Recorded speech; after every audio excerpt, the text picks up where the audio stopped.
সুপ্রিয় শিক্ষার্থীবৃন্দ, সবাইকে শুভেচ্ছা।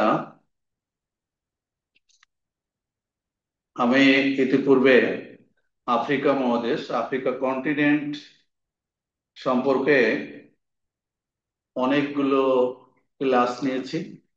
আজকে এই আফ্রিকান কন্টিনেন্টের গুরুত্বপূর্ণ কিছু বিষয় নিয়ে আমি আলোচনা করব। সেই আলোচ্য বিষয়ের মধ্যে আজকে আমি যেগুলো করব সেগুলো হচ্ছে হর্ন অফ আফ্রিকা, আফ্রিকার শিং বলা হয় কোন কোন দেশকে, তা নিয়ে আলোচনা করব। এডেন উপসাগরের পার্শ্ববর্তী যে দেশ আছে তাকে এডেন দেশসমূহ, উপসাগরের দেশসমূহ দেশ বলা হয়। এগুলো নিয়ে আলোচনা করব। সোমালিয়ার যে দেশ আছে, সোমালিয়ার দলদস্যু সম্পর্কে আলোচনা করব। আর ইয়েমেনের হুতি, এটা এর সঙ্গে সম্পৃক্ত হুতি সম্প্রদায়, তাদের নিয়ে আলোচনা করব। বাবেল মানদেব প্রণালী নিয়ে আলোচনা করব। ডেড হার্ট অফ আফ্রিকা কাকে বলা হয়, কেন বলা হয়, সেটা নিয়ে আলোচনা করব। পার্ল অফ আফ্রিকা, আফ্রিকার মুক্তা বলা হয় কাকে, সেটা নিয়ে আলোচনা করব।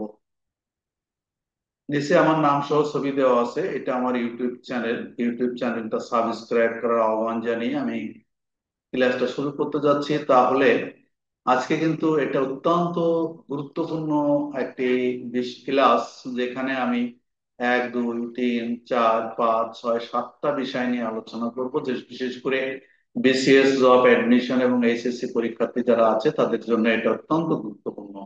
তাহলে আমি আহ ক্লাসটা শুরু করি। প্রথমে আমরা যেটা নিয়ে আলোচনা করতে যাচ্ছি সেটা হচ্ছে হর্ন অফ আফ্রিকা, যার বাংলা কথা হচ্ছে আফ্রিকার শিং। আফ্রিকার শিং আমরা কেন বলবো, এটা এই দেশ, এর দেশসমূহ, মোট দেশ হচ্ছে 4টা দেশ নিয়ে।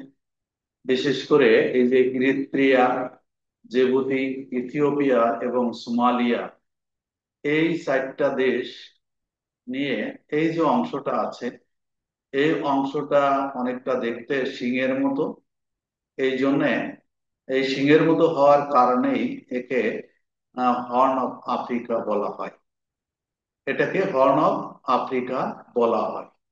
এখানে দেশ আছে 4টি, এবং এই 4টি দেশ মনে রাখার, এমনি মনে রাখা যায়, তারপরেও যদি একটি ছন্দ আকারে মনে রাখি, তাহলে আমরা যদি শুধু ইজি সই, ইজি সই এই কথাটা মনে রাখতে পারি। ইতে ছন্দাংশ দেশ সমূহ হচ্ছে ইথিওপিয়া, এই যে জিতে জিবুতি এবং সোতে সোমালিয়া, ইতে ইরিত্রিয়া।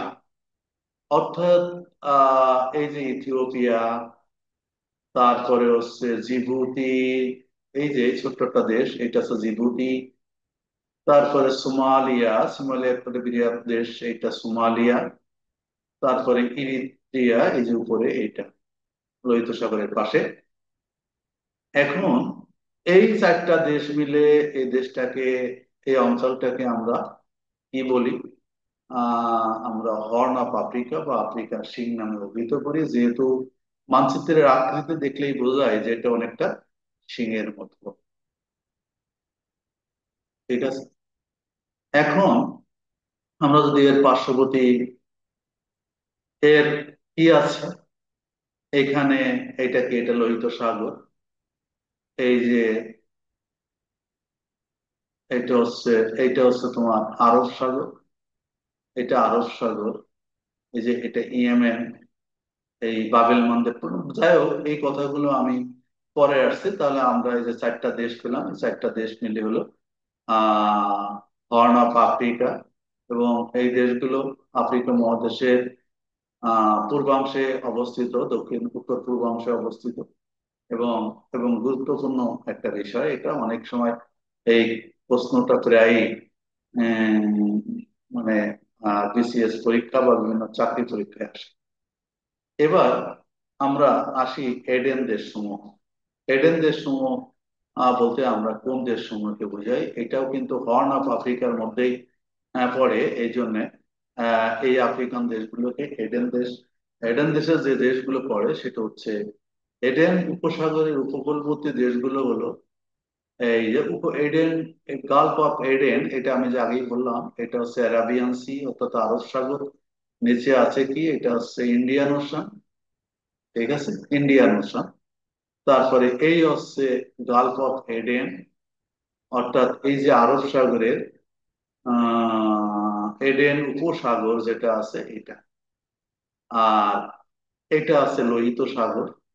তারপরে আছে সেই, ওর পরে আছে কি আছে, সুয়েজ খাল, তারপরে ভূমধ্য সাগর, জিব্রাল্টার ইত্যাদি ইত্যাদি, এগুলো আমার পরের কথা।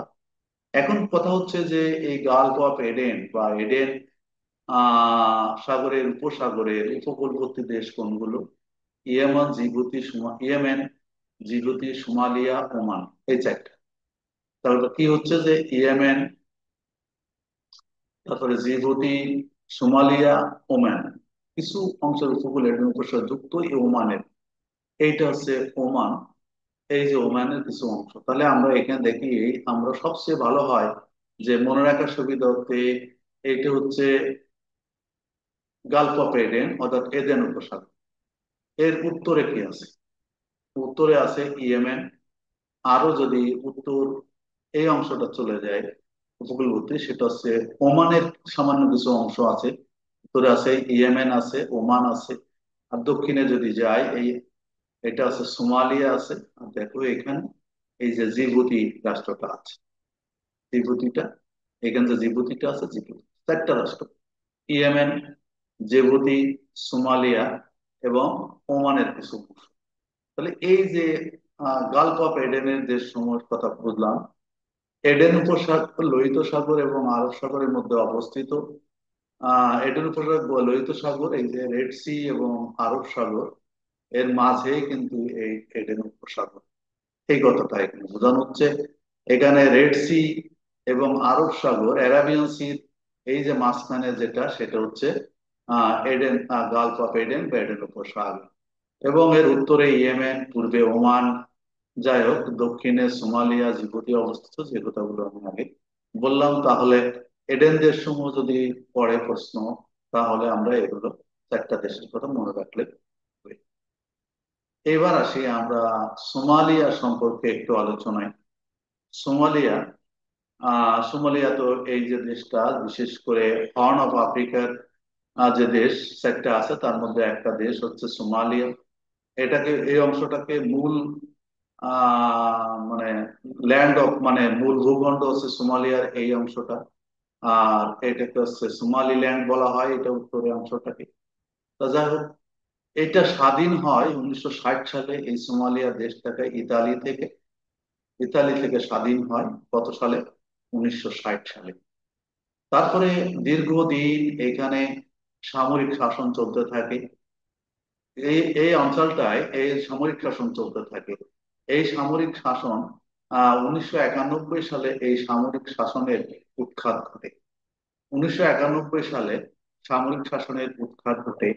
সামরিক শাসনের উৎখাত ঘটে সোমালিয়া ভেবেছিল যে তারা হয়তো ভালো থাকবে, কিন্তু আসলে ভালো থাকে নাই। এই যে সোমালিয়ার যে মূল ভূখণ্ড এবং সোমালিল্যান্ডের মধ্যে, এদের মধ্যে গৃহযুদ্ধ শুরু হয়ে যায়। এই গৃহযুদ্ধ কিন্তু দীর্ঘদিন চলতে থাকে। এইবার তাহলে আমরা ওটা বুঝলাম সোমালিয়ান। এইবার আমরা কিছু আলোচনা করব সোমালিয়ান জলদস্যু সম্পর্কে। যেহেতু আমার অনেকগুলো বিষয় এখানে আছে, একটু সামান্য আলোচনা করব। আমার মূলত আলোচ্য বিষয় হবে যে মানচিত্রে এই জায়গাগুলো চিহ্নিত করা এবং সেগুলোকে মনে রাখা। বিশ্বের যেসব নৌপথ ঘেঁষে জলদস্যুদের বিচরণ রয়েছে, তার মধ্যে অন্যতম সোমালিয়ার উপকূলীয় অঞ্চল। এই যে সোমালিয়া দেশটা, এই দেশটার এই উপকূলে এই যে মুদাগাছু, আহ মুদা কি আছে, মুগাদিসু, যার রাজধানী আছে সোমালিয়ার, এই অঞ্চলটা, এই যে সোমালিয়া যে উপকূল অঞ্চল ভারত মহাসাগরে, এই অঞ্চলটা কিন্তু অত্যন্ত গুরুত্বপূর্ণ এবং এটা একটা বিপদ সংকুল এলাকা, বিশেষ করে সোমালীয় জলদস্যু অঞ্চল। সময়ের সাথে সাথে তাদের তৎপরতা ছিল চোখে পড়ার মতো। সম্প্রতি বাংলাদেশে একটি জাহাজ ছিনতাইয়ের কবলে পড়া এই গোষ্ঠীটি আবার আলোচনা এসেছে।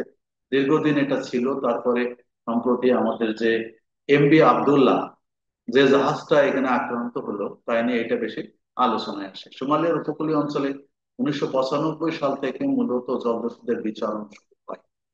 তবে সময়ের সাথে সাথে বেড়েছে তাদের তৎপরতা।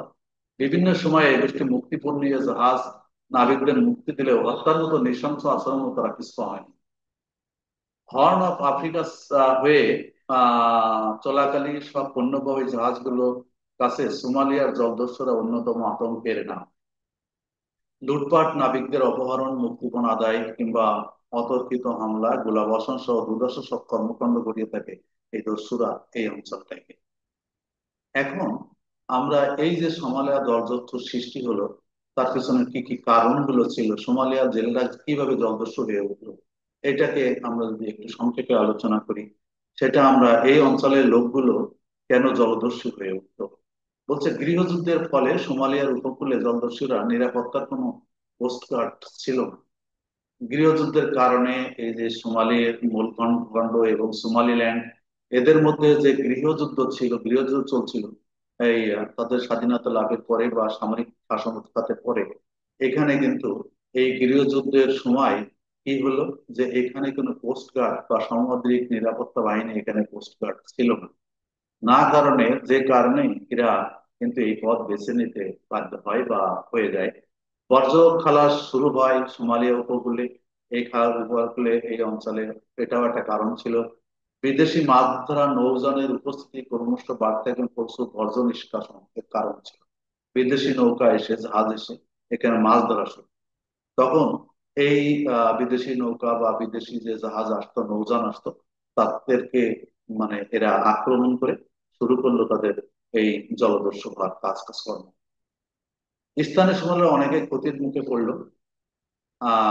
ট্যাক্স বসানোর ব্যর্থ, এখানে প্রথমে আরো একটা কারণ ছিল যে এখানে ট্যাক্স বসানো, তারা কিন্তু আন্তর্জাতিক পর্যায়ে ট্যাক্স দেওয়ার জন্য তারা ব্যর্থ হয়েছিল। তাই আটকে মুক্তিপণ আদায় শুরু করলো, তারপরে তারা আটক করলো এবং এখানে মুক্তিপণ দেওয়া শুরু করলো। স্থানীয়দের মতে জলদস্যুতাই সমুদ্র রক্ষার একমাত্র অবলম্বন। স্থানীয়দের মধ্যে জলদস্যু না থাকলে এই সমুদ্র উপকূল রক্ষা পাবে না। এই জন্য সোমালিয়া জলদস্যুরা এখানে দস্যুতা শুরু করে। এই দস্যুতা আহ মানে সাম্প্রতিক যে সাম্প্রতিক যে হামলা হচ্ছে তার পিছনে আহ কিছু কারণ আছে। লোহিত সাগরে হুতি বিদ্রোহ গোষ্ঠীর হামলা বৃদ্ধি, এটা আমি হুতি বিদ্রোহ, এই যে ইয়েমেনে যে হুতি বিদ্রোহ আছে সাধারণত মুসলিম সুন্নি এবং শিয়া সম্প্রদায়, হুতি বিদ্রোহ হয় শিয়া সম্প্রদায়ের মধ্যে।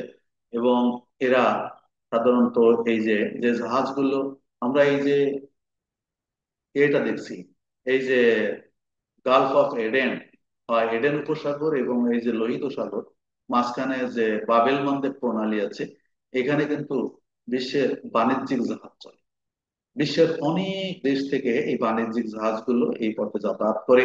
এবং ইয়েমেনের এই যে হুতি সম্প্রদায়, এই হুতি সম্প্রদায় এদেরকে মানে আক্রমণ করতে শুরু করে। এবং এমনকি মার্কিন যুক্তরাষ্ট্রের সাথে এদের যুদ্ধ হলো। এবং এই সৌদি আরবের সঙ্গেও দীর্ঘদিন তারা যুদ্ধ করেছে। এবং এদের ধারণা এটা হচ্ছে বিশেষ করে ইরানের সৃষ্ট, ইরানের মনে আরো ইয়ে আছে। এবং এদেরকে থামানোর জন্য অনেক চেষ্টা করা হয়।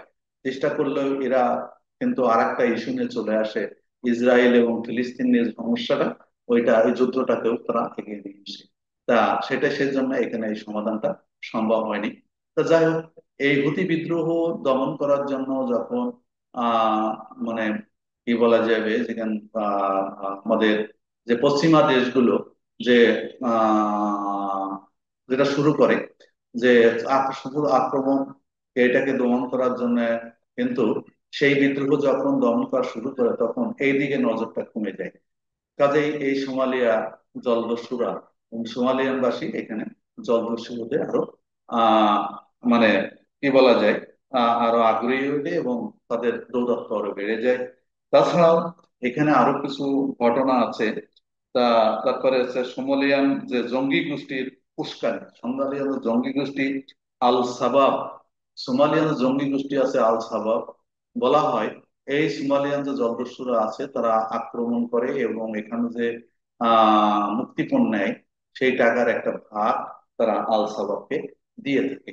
এই সব কারণেই এখানে এই সোমালিয়ান জলদস্যুদের মনোৎপাত বেড়ে যায়। এছাড়াও আমরা এখানে কেন দমন করা যাচ্ছে না, এইখানে দমন করা যাচ্ছে না, এরা সাধারণত ঝটিকা আক্রমণ করে। আর আক্রমণ করে জাহাজে যে লোকজন থাকে তাদেরকে জিম্মি করে এবং মেরে ফেলার হুমকি দেয়, যে কারণে এটাকে দমন করা সম্ভব হচ্ছে না। আর তাছাড়াও এই সামুদ্রিকে এদেরকে বিচারের আওতায় আনার বিশ্ব আনতে পারছে না। এই তিনটা কারণে মূলত এই অঞ্চলে এটা দমন করা সম্ভব হচ্ছে না।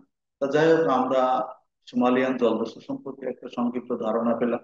এরপরে আসি ইয়েমেন হুতি। ইয়েমেন হুতি তো আমি আগে একটু বলেছি। ইয়েমেনের রাজধানী সানায় সরকারের সঙ্গে দ্বন্দ্ব বাড়তে থাকলে সেনাবাহিনীর সঙ্গে একের পর এক গেরিলা যুদ্ধে জড়িয়ে পড়ে হুতিরা। এই যে ইয়েমেনের হুতি, যেটা আমি আগেই বলেছি, এমনকি সুন্নি মুসলিম অধ্যুষিত সৌদি আরবের সঙ্গে সামরিক আন্তঃসীমান্ত সংঘাতেও তারা জড়ায়। এই গোষ্ঠীটি এ নিয়ে অনেক বড় আলোচনা থাকতে পারে, সে আছে। যাই হোক, এটা একটা ব্যাপক বিষয়। আমরা শুধু এখানে এই হুতি সম্প্রদায়ের কেন আসলাম, যেহেতু সোমালিয়ান জলদস্যু সম্পর্কে এখানে কিছুটা আলোচনা করলাম। তা যাই হোক, পরবর্তীতে আসি। পরবর্তীতে বাবেল মন্দের প্রণালী, প্রণালীটা কোথায়, এইটাও আমাদেরকে একটু দেখা দরকার। বাবেল মন্দের প্রণালীটা হচ্ছে লোহিত সাগর ও এডেন উপসাগর সংযোগ করে একটা প্রণালী। এই যে লোহিত সাগর এবং এডেন উপসাগরের সংযোগকারী এই যে প্রণালী, এই সংযোগকারী একটা প্রণালী, এটা হচ্ছে বাবেল মন্দের প্রণালী। প্রণালীটি আরব উপদ্বীপ অবস্থিত ইয়েমেন ও আফ্রিকা, ইয়েমেন ও আফ্রিকার মধ্যে, আফ্রিকার অন্তরীপে অবস্থিত জিবুতি, ইরিত্রিয়া, সোমালিয়াকে পৃথক করেছে। এই যে ইরিত্রিয়া, জিবুতি এবং সোমালিয়াকে, এই আসলে দুইটা স্থলভাগ, মাঝে যদি জলভাগ, যেটা একটা জলভাগের সঙ্গে আরেকটা জলভাগের সংযোগ থাকে, সেটাই তো প্রণালী। সেজন্য ইয়েমেনের সাথে এই যে বুদি, ইরিত্রিয়া এবং সোমালিয়াকে এটাকে পৃথক করেছে এবং সংযোগ করেছে লোহিত সাগর এবং আহ কি বলা যায় আমরা যেটা বললাম, উম, এই যে লোহিত সাগর, তারপরে এই যে যাই হোক, এটাকে সংযুক্ত করেছে। যেটা বলছে প্রণালীটি সংযুক্ত করেছে, প্রণালী এই এডেন উপসাগরকে, আবার বলছে না অন্তরীপ অবস্থিতি করেছে। আরবি বাবেল মানদেবের অর্থ হচ্ছে দুর্দশার দুয়ার, দুর্দশার দুয়ার। ইংরেজিতে প্রণালীকে কখনো কখনো মান্দার প্রণালী হিসেবেও অভিহিত করা হয়। আর এখানেই কিন্তু এই বাবিল মন্দব এখানে যায়, সেটা আগেই তো বলেছি, ইয়েমেনের হুতি সম্প্রদায় এখানে তারা আক্রমণ চালায়। যাই হোক, এবার আসি আরো কিছু প্রণালী। ডেড হার্ট অফ আফ্রিকা তাকে বলা হয়। ডেড অফ হার্ট আফ্রিকা, এটা প্রায় এই বিভিন্ন পরীক্ষায় আসে এবং এটাও খুব গুরুত্বপূর্ণ। ডেড অফ হার্টটা কি? মধ্য আফ্রিকার ভূবেষ্টিত দেশ সার, এই যে এটা হচ্ছে মধ্য আফ্রিকা, মধ্য আফ্রিকা ভূবেষ্টিত একটা দেশ। দেশটার নাম হচ্ছে সাদ। অনেকের সময় বলে সাদ কোন মহাদেশে অবস্থিত, অনেকে না বুঝলে যেটা সাদ যে একটা দেশ, এই দেশটাই অনেকে হয়তো নাম জানে না। সেজন্য মধ্য আফ্রিকার একটা দেশ। একটা সমুদ্র থেকে এর দূরত্ব, মরু আবহাওয়ার কারণে সাদকে ডেড অফ হার্ট বলা হয়, মৃত হৃদয়। অর্থাৎ এই সমুদ্র থেকে, এই যে আমরা এখানে সাউথ আটলান্টিক ওশান, এই যে আটলান্টিক ওশান, এখানে যে ভারত মহাসাগর, ইন্ডিয়ান ওশান, আরব সাগর, এ থেকে একেবারে মধ্য আফ্রিকায়, এটা অবস্থিত সাগর থেকে অনেক দূরে অবস্থিত। এই জিনিসটা, এই মানে কি বলা যায়, এই সাত দেশটা, এবং এখানকার আবহাওয়া মরু আবহাওয়া, এবং মরু আবহাওয়ার কারণে জীবনযাপন প্রণালীও এখানে কঠিন। এই জন্য, এবং উৎপাদনশীলতা কম, সেই জন্য এই একে ডেড হার্ট অফ আফ্রিকা বলা হয়। তো কোন দেশকে? তাহলে সার্ককে, সার্ককে বলা হয় ডেড অফ হার্ট। তাদের রাজধানীর নাম হচ্ছে এনজামেনা। এখানে আমি উপরে সাদ ব্যবহার করেছি, এই দেশ জায়গার দেওয়া, আর এখানে সাদের কথাটা লেখা আছে। একই দেশ আসলে, ইংরাজিতে যেটা আছে সেই এডি, এটা ঠিক। আর বাকিগুলো বাংলা লিখলে এরকম বিভিন্ন ওয়ে, বিভিন্ন ভাবে লেখা যেতে পারে। তারপরে আমরা আসি পার্ল অফ আফ্রিকা। আরো একটা জিনিস আছে এখানে, পার্ল অফ আফ্রিকা, আফ্রিকার মুক্তা বলা হয় কোন দেশকে? আফ্রিকার মুক্তা বলা হয় কোন দেশকে?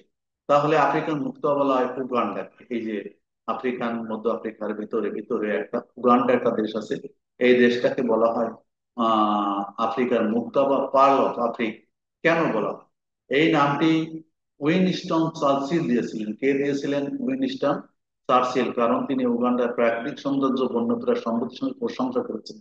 এখানে মূলত যে কারণগুলোর জন্য এই উগান্ডাকে, মানে আফ্রিকার এই উগান্ডাকে বলা হয় পার্ল অফ আফ্রিকা, আফ্রিকার মুক্তা, একটা প্রাকৃতিক সৌন্দর্যের দেশ। এই জন্য এখানে মুগ্ধ হয় অনেক এক্সপ্লোরার, যারা ভ্রমণকারী আছে তারা এখানে আসে বেড়াতে। বিশেষ করে লেক ভিক্টোরিয়া আছে এখানে, এখানে পাহাড় আছে, এখানে পর্বত আছে, ইত্যাদি ইত্যাদি কারণে। তা উগান্ডাকে কেন আফ্রিকার মুক্তা বলা, তাই কয়েকটি কারণ এখানে দেওয়া হলো, আমি লিখে দিয়েছি। একটা হচ্ছে ভূপ্রকৃতি। উগান্ডা বিভিন্ন ধরনের প্রাকৃতিক দৃশ্য উপস্থাপন করে, যার মধ্যে রয়েছে পর্বত, হ্রদ, বন এবং সাভানা। এই অঞ্চলটা এখানে রয়েছে, যে কারণে আমরা এটাকে সাধারণত পার্ল অফ আফ্রিকা বলা হয়। বন্য প্রাণী, এখানে বিভিন্ন ধরনের প্রাণী ও পাখি দেখতে পাওয়া যায়, যার মধ্যে রয়েছে পর্বত গেরিলা, যা খুবই বিরল। এই জন্য এটাকে বলা যেতে পারে পার্ল অফ আফ্রিকা। সাংস্কৃতিক বৈচিত্র্য রয়েছে দেশটার। উগান্ডার বিভিন্ন জাতি গোষ্ঠী এবং তাদের নিজস্ব ঐতিহ্য সংস্কৃতি রয়েছে। এইসব কারণে উগান্ডা আফ্রিকার মুক্তা হিসেবে পরিচিত। এইসব কারণে আফ্রিকার মুক্তা হিসেবে পরিচিত। তাহলে আজকে কিন্তু আমরা অনেকগুলো বিষয় এখানে পড়লাম। একটা হচ্ছে পড়লাম হর্ন অফ আফ্রিকা, তারপরে হচ্ছে পড়লাম horn of Africa, pearl of Africa, dead heart of Africa. তারপরে আরো কিছু বিষয় আমরা এখানে জানলাম। তাহলে বাবেল মানদেব প্রণালী, ইয়েমেন হুতি সম্পর্কে জানলাম। তারপরে সোমালিয়া জলদস্যু সম্পর্কে আমরা জানলাম। তারপরে এডেন দেশ সমূহ, এডেন দেশ সম্পর্কে জানলাম। এবং হর্ন আফ্রিকা তো সম্পর্কে প্রথমেই জানলাম। এবং সহজভাবে উপস্থাপন করে কিভাবে মনে রাখা যায় সে বিষয়টিও আমি আলোচনা করলাম। যাই হোক, সবাইকে অসংখ্য ধন্যবাদ জানিয়ে আজকের মতো এখানে শেষ করি। আল্লাহ হাফিজ।